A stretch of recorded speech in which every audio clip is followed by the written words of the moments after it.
Taking it back to April of 2023 when there was a rape case, hostage and rape case, and my daughter was told that she had snitched on the government. Isn't that right, Daniel Lynch and Mark Pellman of Derby, Vermont State Police Barracks? Why hasn't my daughter been located? Why do you have a rape case on my daughter and a hostage case and she's missing? Well, that happened April 28th, according to the case, okay? And in May, after on video, you hear my daughter talking to me and asking me to assist her in getting her home. She was supposed to be brought home to me through the hospital. She was supposed to be brought to Mercy Hospital in Portland, but ended up at Maine Medical Center. Different hospital, way out of the way. Then it was made provisions through that hospital to bring her to the residence in Oakland. That didn't happen either. She was dropped off in a different town, in a desolate area, and her bag of belongings found by the railroad tracks.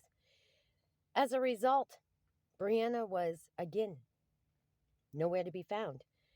Ends up being that she was frivolously put in an involuntary hold at St. Mary's Hospital. Who did that? The same perpetrators that are continuously harassing, terrorizing, stalking, enlisted in FBI cases, reports, notarized statements, and such being hidden by the police, okay? As well as Christopher Wray, our FBI top dog agent. Now, she gets home. I had a call from Brianna. She needed help getting home to Maine, 400 Oliver Hill Road, Garland, Maine. There was a guy at the church parking lot. I gave him every dime I had but $1. He went and got my daughter. She gets returned. He had run out of gas on the way somewhere in Palmyra. She got a return ride home. Then lo and behold, Maine State Police show up, unwarranted, for a well-being report and check. They take my daughter by ambulance to get a medical exam because of another rape incident. After that being July 2nd, at the hospital in Dover, Foxcroft, Maine. Okay, so they have the report, as well as I have the report, audio recorded. Oh, what happened to all of those videos that get deleted? My whole account that had all that information. I still have the audio recordings. Do you understand where I'm going with this? Now, the following day, when I took Brianna to get her medications, the store pharmacy wasn't open yet. But Deputy Doo-Doo pulled up behind Mr. Deputy Bowman and demanded Brianna out of my car, and I didn't see her again. September 25th and September 26th, I made reports to Penobscot County missing, endangered, well-being. Never acted upon it. She was then found and incarcerated as being fucking homeless in Lake County, Florida. Everybody knew the situation. I was in crisis. I was in contact for my daughter and with my daughter. She got out of jail November 3rd. November 4th, the night of her birthday, she was drugged and taken to a hospital, transported unconscious to another facility, and then to a third facility. 3 different counties, involuntarily, and as well as vulnerable, incoherent. Okay? That she was, what? Baker acted? After they Baker acted her, they called me on a Sunday and told me they have a loved one of mine. That's a repeat of back in 2021 when state police in Vermont called and said to make a decision to save my daughter's life or not, and hung up the phone. That's what I got for a voicemail when she was found in a hospital, unrecognizable and verbally mute after being beat and tortured, okay? And told that she was going to get blown up in a vehicle because she had snitched on the government. As of this date of April 2024, a year later, well, Emily, was Brianna. I got the call, and I went down to get my daughter with her registration on our vehicle, with her permission to register the vehicle to go get her. We made that provision. I drove down to get my daughter. I've got many witnesses to the fact. I have a detective that was involved from Seminole County Sheriff's Department, as well as a sex trafficking advocate. My daughter and I traveled back as far as Richmond, Virginia, and she was scared because she had been getting messages that if she was with me, she wouldn't see her son, and she was afraid of being retaliated against because she's already been told that she'd be shot.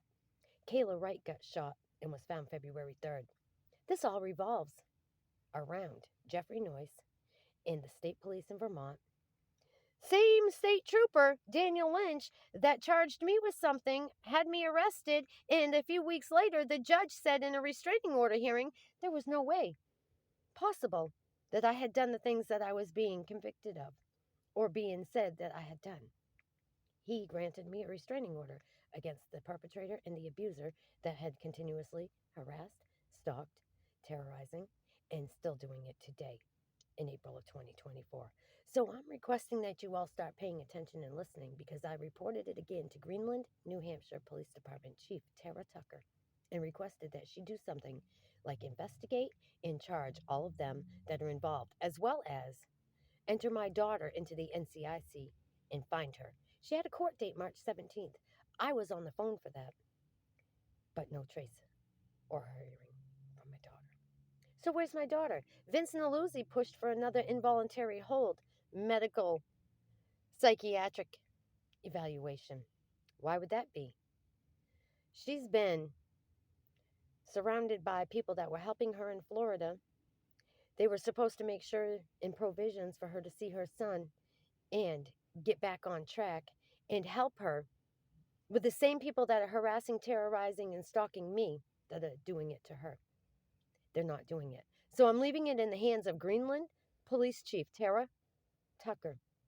You've got all the report. You've got great conversation with me, audio recorded. You took your notes, and I've sent you proof, fact, and information with names. I've showed you statements, and I've sent you the pictures, images, and gave you the account names on social media where I'm being targeted, harassed, stalked, and it hasn't ended yet. And my daughter, still, this is the 11th of April, and I talked to you on April 9th, and my daughter still hasn't been located, and you haven't entered her into the NCIC. That tells me that I have no choice but to perhaps file protection high risk against Greenland, New Hampshire, as well as take into the consideration, I've already spoken to 3 different attorneys, civil rights attorneys, that are willing to take the case. Thankfully, because nobody in Maine wanted to, so I had to call Portsmouth, Manchester, and Boston. Believe me when I say, it's going to end at some point, and it's going to end in my favor. Without a doubt, you cannot tell me that I have not reported it, and you cannot tell me that I'm guilty of doing the things that the crimes against me are being committed. So I'd greatly appreciate the fact. Or you can tell me that. Let me back that up. You can tell me that, and you can tell anybody you want that, but it's not factual, and you know it. So again, I'm asking you cordially, everybody that's listening, put your feelers out and start making calls to Greenland, New Hampshire Police Department and ask them what the status is on entering Brianna Knight's endangered, well-being, and missing. Not been seen or heard from by her friends, family, or even the court system. So where is she? I've told you and I've showed you. Now I'm asking you to help me put an end to the missing people, especially my daughter, and all the police activity that's frivolous, malicious, and not called for. Thank you.